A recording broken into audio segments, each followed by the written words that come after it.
Self-improvement has many positive side effects, but one of the most common and unfortunate side effects that it comes with is that it creates haters. So how do we deal with this betrayal?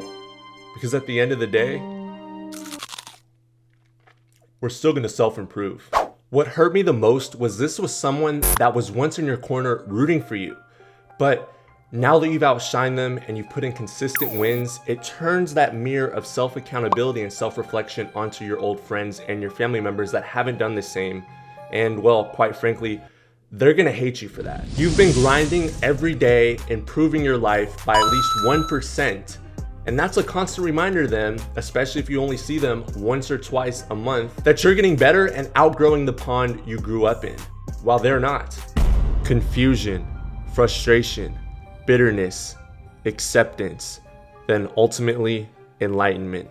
These are the different stages we go through during our realization that our self-improvement journey unfortunately is going to lead to some of our family and our friends being some of our biggest haters.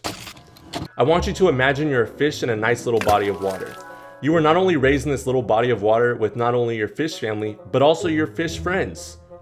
One day, you happen to poke your head out of the water to just see what's around you. Then you see it, an even larger, cleaner body of water with greener algae and fish that look healthier, stronger, and happier than the fish in your body of water.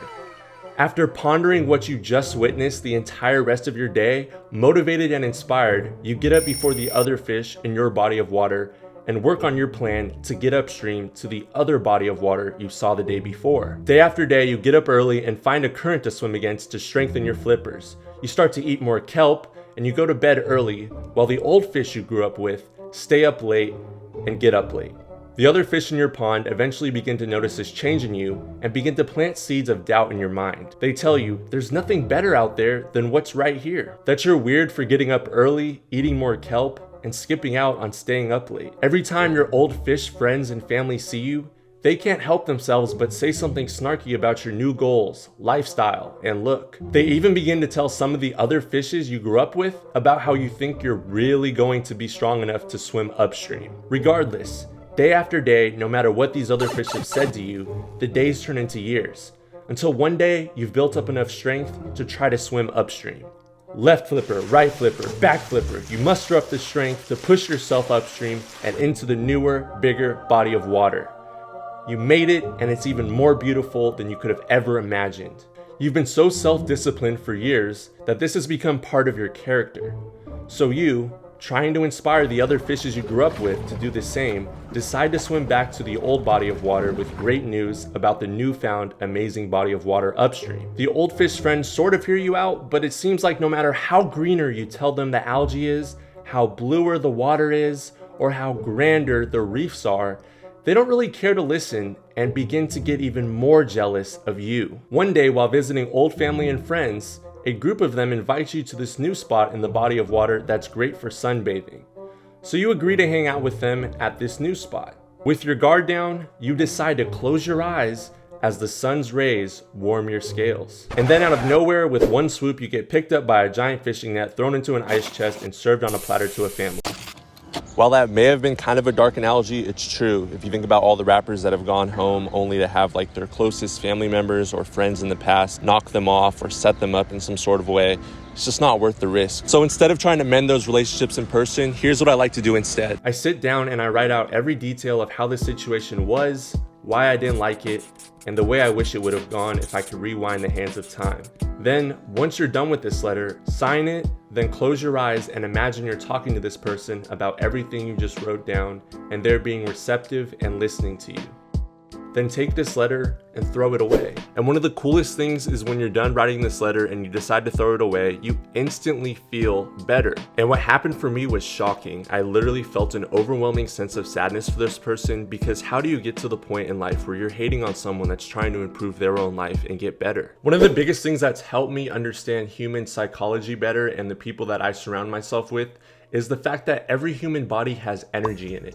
And this energy isn't just energy from themselves, it's transferable and it can be felt outside of the three-dimensional realm that we live in and that we see. Some people emit peace, light, and positivity, while others emit fear, darkness, and negativity. There are also those in between the light and the darkness, which are what I call Steven the Sponges. Now, like the name suggests, Steven the Sponge essentially absorbs the energy frequencies that are around him. He really essentially doesn't even have an energy frequency of his own. So the media, the people he hangs around, the environments he's in, he's very sensitive to those places and environments, and he picks up on those energies and it absorbs into who he is as a person. And unfortunately, for a long time, I found myself within that category. So why do I tell you all these things? I'm telling you all this because I want you guys to take a moment to reflect on the type of energy frequency you're giving off. While the old third dimensional me was living in the present tense, so to speak, my fourth dimensional self was living in the past. And in doing so, I was focusing a lot on my shortcomings, my negative qualities, and in doing so, I emitted a lot of dark frequency and negative energy, which in turn, I ended up attracting people that were negative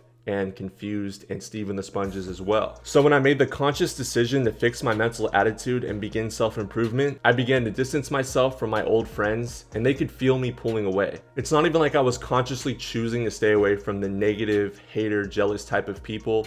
It's just that my subconscious mind, because I reprogrammed it to focus on positivity, happiness, the good things in life, and abundance, my new reprogrammed subconscious mind just wouldn't allow me to keep those relationships going. Once they felt my shift, they stopped wanting to hang out with me. I was excluded from social events. I was called weird behind my back, and one even said it to my face when I had just started. They never had anything encouraging to say, and one even wanted to fight me. So the main reason I say all of this is so you're aware of how you're most likely dealing with previous you frequency relationships. Previous you more than likely hung out with people that were similar to your old self. And when you start to shine in a dark room, or you start to take better care of yourself around people that don't care about improving themselves, you're gonna stick out and you're gonna make those people around you that were used to the old you have to self-reflect on the person they're becoming. I've come to realize it isn't necessarily these people being jealous or hating on you, but it's more so these people being discontent with their own lack of personal development or disciplines. The same seeds of progress and personal self-discipline that you've planted and watered throughout the years and has now grown into an abundant and deep-rooted tree is a constant reminder to them that coming from the same environment, they could have done the same thing, but they chose not to. And you have to be okay with the fact that they might not ever come around to self-improving. And if you practice liking yourself and helping others, you're not gonna worry about what other people think about you. Tupac said it best when he said, "Just because you lost me as a friend doesn't mean you gained me as an enemy. I'm bigger than that, and I still want to see you eat, just not at my table." Thank you guys so much for tuning into today's video. I appreciate all of you that made it till the end. If you guys learned anything new, if you guys apply some of the stuff that I talked about in this video and it's helped you and you want to come back to this video, be sure to drop a like, hit that subscribe button if you want to stick around for more self-improvement content. I love you guys. Have a blessed rest of your week. I hope this helps someone out there. Peace. I'm gone. Have a good one.